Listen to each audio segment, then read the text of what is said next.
Je reprêche un petit peu pour ma paroisse. Qu'est-ce que vous aimez quand vous venez en Alsace? Vous vous êtes régalé tout à l'heure à table, on s'est tous régalés d'ailleurs. Qu'est-ce qui vous régale quand vous allez là-bas?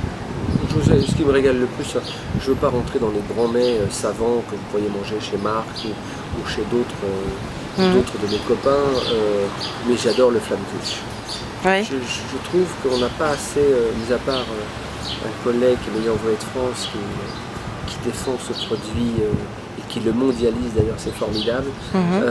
Lequel? Mais j'adore, ouais, un type formidable en Alsace, là j'avais son nom. C'est un type en plus, je me connais bien. Mais oui, c'est Olivier Nasty. C'est Olivier. Et Olivier fait un travail autour de Flammkuchen. Et à chaque fois qu'on a.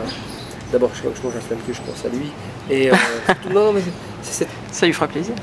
convivialité du produit simple, de la pinte de bière, d'un morceau de pâte, d'un peu de crème, d'un peu de lardon. Voilà, on pose ça sur la table, on découpe, on mange. Est-ce que c'est un grand mets? Ben oui, c'est un grand mets.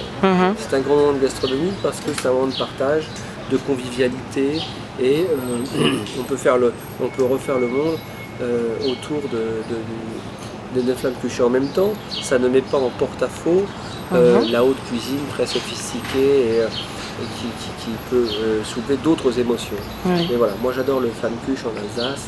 Et ça fait partie des produits. Et je trouve des pains d'épices aussi extraordinaires en Alsace. Oui. Ça c'est un peu mes madeleines de Proust quand je suis en Alsace. Le pain d'épices et le Flammkuchen. Et le Flammkuchen c'est tellement. Et en plus c'est tellement olfactif. Oui. Oui. C'est pour ça que je dis comment les Italiens ont pu investir la terre entière et que nous, avec ce produit qui est quand même extraordinaire, on n'est pas su le faire, mais je crois qu'Olivier travaille bec et ongles pour développer. Je crois qu'il a un projet sur le Japon, il découvre le Flammkuchen. Il m'a rien dit, le coquin. Non, mais il a fait découvrir au Japon. Je me suis dit, il faut quand même que je m'intéresse à ces vins d'Alsace. André Ostertag alors. Oui, je trouvais fabuleux. Alors pareil, parce qu'il y a un phénomène qui m'interpellait aussi beaucoup sur l'Alsace, c'était les vendanges tardives. Oui.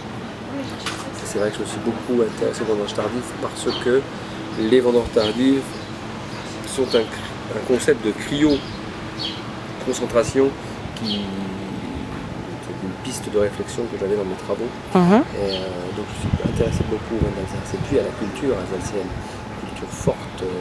Et c'est une culture avec des frontières qui étaient très perméables entre l'Allemagne et la Suisse. On sentait bien qu'il y avait des influences germaniques sur l'Alsace qui ont été assez intéressantes d'ailleurs. Et puis il y a l'esprit alsacien. Oui. De gens solides, de gens fiers, de gens forts, de gens qui savent tenir leurs paroles. Et donc, vous savez, bizarrement, je me trouve des racines partout. C'est assez facile quand on s'appelle Marx. Je suis un immigrant. Donc ces familles juives polonaises en général arrivaient par l'Allemagne et finissaient en Alsace et puis finissaient par soit quitter le sol français pour repartir aux États-Unis ou retourner à Paris. Et les Marx, dont mon grand-père et mon arrière-grand-père sont arrivés en Alsace avant la guerre de 1914. Et mon grand-père est devenu français grâce à la guerre de 1914. Et donc notre famille avait séjourné en Alsace, mais notre nom étant difficile à porter à une époque en Alsace, nous avons quelques problèmes. D'où ce nomadisme de la famille Marx qu'on retrouve maintenant même dans le Lot.